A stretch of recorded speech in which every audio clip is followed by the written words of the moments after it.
We are continuing with the example about production using 3 different assembly methods. In the previous video, we discussed here are the results from the previous video. For more details, go back to the previous video. Now we are trying to test whether the mean production per week using method A, method B, and method C are equal or different. So we have 5 workers assigned to method A, 5 to method B, 5 to method C. The weekly production quantities are given here. So let's first find the sample summaries, count for sample size, average for sample mean,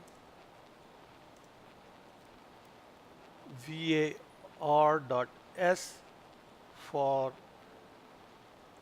sample variance. We copy these 3 to method B and C. The overall mean is the average of all the samples,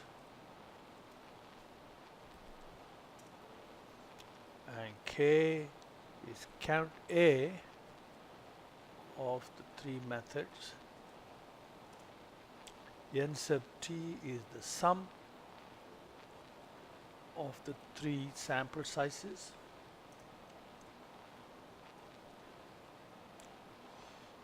Now SSTR, we're going to set that up in small steps.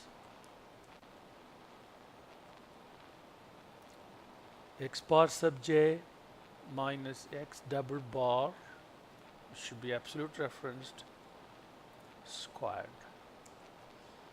Copy that. Then n sub j times the previous row,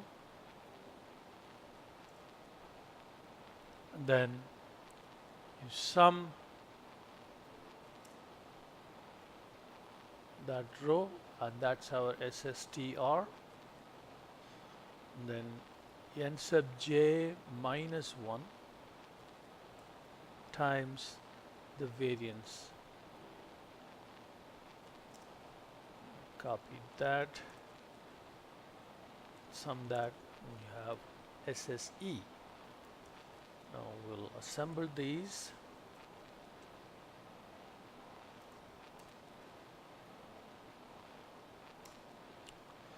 Degrees of freedom for treatment is K minus 1. Degrees of freedom for error is n sub T minus K.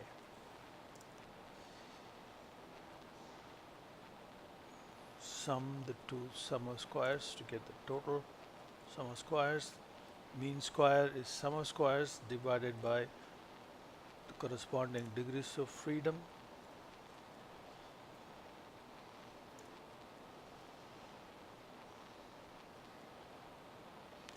And F is MSTR divided by MSE, and the p-value is f dot dist dot RT. F, numerator degrees of freedom, then the denominator degrees of freedom.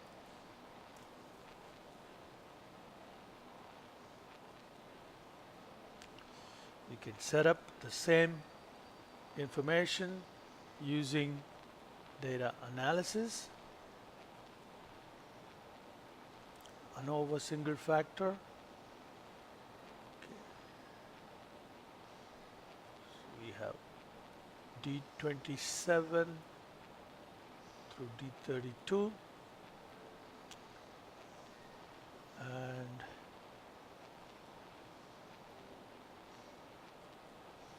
A51 as output. Then we have the output. Format the labels and the numbers.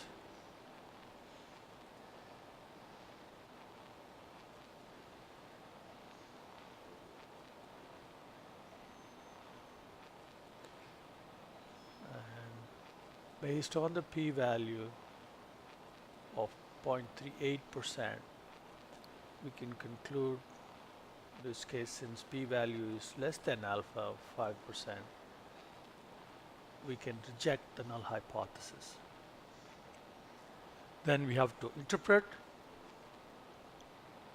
We have sufficient sample evidence to conclude the average production for the three assembly methods are not all the same. And the probability of type 1 error is 0.38%. Now this conclusion does not tell us which one of the three methods gives us the maximum production. It only tells us that they are different. So we have to do further analysis by taking pairs of means and then see whether which pair is different. And we do that using multiple comparison procedures called Fisher's least significant difference. LSD stands for least significant difference.